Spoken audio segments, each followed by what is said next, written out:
Media Tip-Off. I'm with the Clemson Tigers here. We got RJ Godfrey. We got Dylan Hunter. Fellas, how is the day going so far for y'all?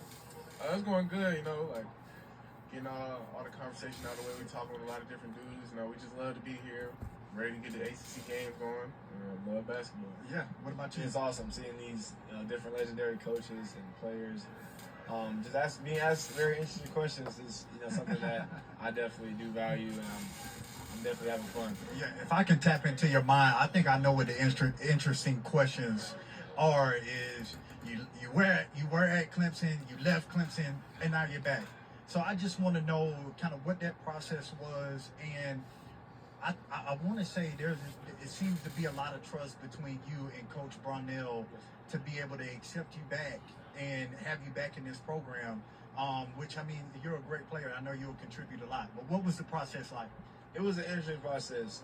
Georgia treated me right, and obviously last year being in the SEC was, every night you're playing a quad one game, and I learned a lot. I learned a lot about myself, about just basketball in general, and I'm just so thankful that God has let me back here to Clemson. I'm thankful for guys like Dylan and Coach Barnell for sending me open arms back. But it was interesting. I think I'm a Clemson man. I think after that first workout, nothing against Georgia, I was just like, man, Clemson has a place in my heart that that I left behind, and I really wanted to feel that again, and having the opportunity to come back here, I was like, I can't give it up. So. Yeah. There's some things in life that you just can't put into words. Yeah. And it seems like that's been the case with Clemson and Coach Brad Barnell, and that program. You can just tell from afar that you just want to be a part of it. Dealing with you going into your senior year, playing with your brother a little bit. That comes with the next expectation of Dylan's going to be like Chase. But how are you writing your own story here at Clemson?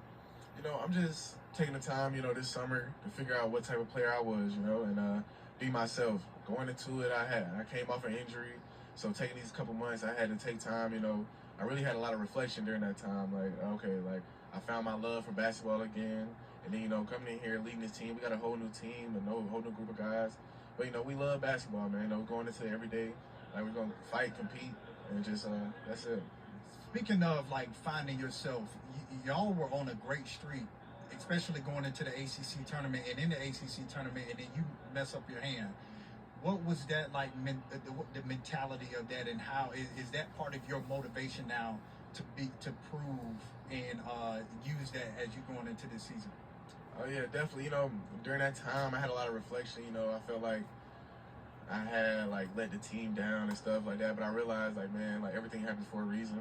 And I realized, okay, man, our season didn't end the way we wanted it to. But I told Coach coming back, man, I got a fire about me. I'm motivated.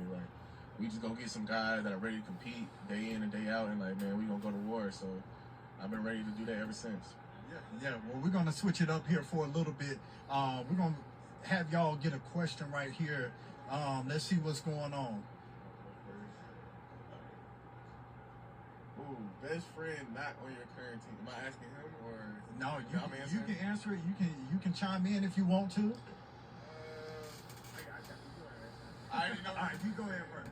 My best friend, he just walked by. He's not on Clemson no more. Chauncey Wiggins, from Florida State. Okay, all right. Why is that? We came y'all roommates? No, we were actually roommates. But that was my guy. We came in together. We just had so much in common. Play the game still every day together, and he's just a funny, awesome human being. Yeah. And every time I see him, I just he just made me smile. Yeah, so that's a good way to be, man. What about you? I would say Cam Corrigan, play on Pitt, and we still cool to this day. He was my roommate back at Sunrise Christian. We still friends to this day. We always talking, so that's probably my best friend. Okay, so y'all were roommates. Yeah. Who's the messy one? Who's the one that's stacking the pizza boxes on the stove? Yeah, don't even lie to these folks. I will take this. Look, I am messy sometimes, but it's clothing messy. It would never be like a food. I left one cinnamon roll. I left one cinnamon roll and cookie platter one time. All right. Now he claims I just put him dirty. I'm not saying I'm perfect too. Dill's the messy one, and I was a loud one. I used to be up all night, loud. Okay. So we had our pros and cons with. I got you. I see y'all got this a long story, but But anyways, I appreciate y'all hanging out with me. We're gonna throw it back to Matt at the desk.